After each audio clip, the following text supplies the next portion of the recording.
उत्तर प्रदेश के हाथरस की दलित समाज की बेटी मनीषा वाल्मीकि के साथ हुए बलात्कार और हत्याकांड को लेकर लोगों में आक्रोश है और साथ ही मन में कई सवाल खड़े हो गए हैं कि क्यों पुलिस प्रशासन ने मनीषा की डेड बॉडी को रात के अंधेरे में घर वालों की मंजूरी के बिना ही जला दिया।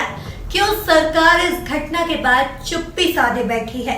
क्या मनीषा को न्याय मिलेगा या ऐसे ही मामले को दबा दिया जाएगा? देखिए क्या है पूरी घटना, जिसे लेकर लोगों के मन में आक्रोश और सवालों की उलझन है। योगी मोदी होश में आओ। मनीषा को न्याय दो। फांसी दो, फांसी दो, हत्यारों को फांसी दो। फांसी दो।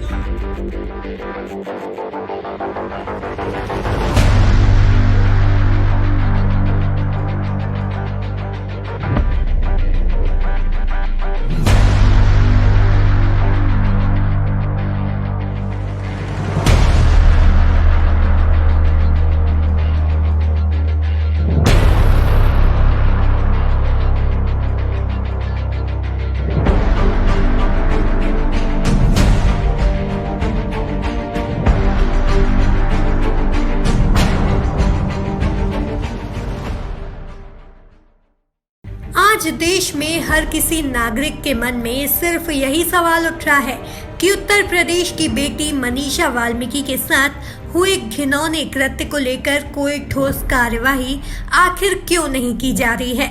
इसी को लेकर जब मीडिया द्वारा पुलिस प्रशासन से चर्चा की गई तो उनका कहना था कि पुलिस द्वारा की गई कार्यवाही मनीषा द्वारा दिए गए बयान पर ही आधारित थी और आरोपियों को गिरफ्तार भी कर लिया गया था। पर मनीषा ने 3 बार अपने बयान बदले। पहले उसने कहा कि उसके साथ मारपीट हुई है, फिर उसका कहना था कि उसके साथ छेड़छाड़ हुई है, उसके बाद उसने तीसरे बयान में कहा कि उसके साथ बलात्कार हुआ है। इन्हीं सभी की वजह से मनीषा की केस की गुत्थी उलझी हुई है। कोई है जो मनीषा और उसके परिवार को मजबूर कर रहा था बयान बदलने के लिए, और वहीं मनीषा की भाभी का कहना है कि पुलिस वालों ने मनीषा का अंतिम संस्कार उन्हें बिना बताए रात के अंधेरे में कर दिया। हमने बहुत मिन्नतें की कि हमें अपनी बेटी का अंतिम संस्कार करना है, पर पुलिस वालों का कहना था कि अगर तुम डेड बॉडी देख लेती तो खाना नहीं खा पाती। हम चाहते हैं हमारी बेटी को घर तक ले जाया जाए। हमारा जो हिंदू नियम है, हमें हल्दी वगैरह लगानी होती है, हम अपनी बेटी को हल्दी वगैरह लगा के हमारी आखिरी बच्ची की विदाई है। लौट के तो दोबारा नहीं आएगी। हम अपनी बच्ची की अपने घर से ही दरवाजे से ही विदाई करना चाहते हैं। वहीं योगी सरकार ने इस मुद्दे पर कड़ी कार्यवाही की है। अब इस मामले में आरोपियों के साथ साथ पीड़ित पक्ष का भी पॉलीग्राफ और नार्को टेस्ट कराया जाएगा। सरकार ने इस बात का फरमान एसआईटी की पहली रिपोर्ट मिलने के बाद किया है। यही नहीं, हाथरस के पुलिस अधीक्षक, एक डीएसपी और संबंधित थाना प्रभारी को भी सस्पेंड कर दिया गया। मनीषा के साथ हुई घटना देश में पहली बार नहीं हुई है। इस तरह की घटना पहले भी कई बार हो चुकी है। देश की कितनी ही मासूम लड़कियों का हैवानों द्वारा शिकार किया गया है, जिस पर हर बार देश की जनता द्वारा इंसाफ की मांग की जाती है।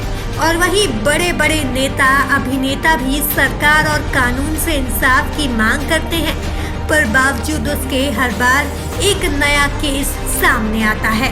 फिर किसी मासूम के साथ यौन शोषण कर उसकी हत्या कर दी जाती है।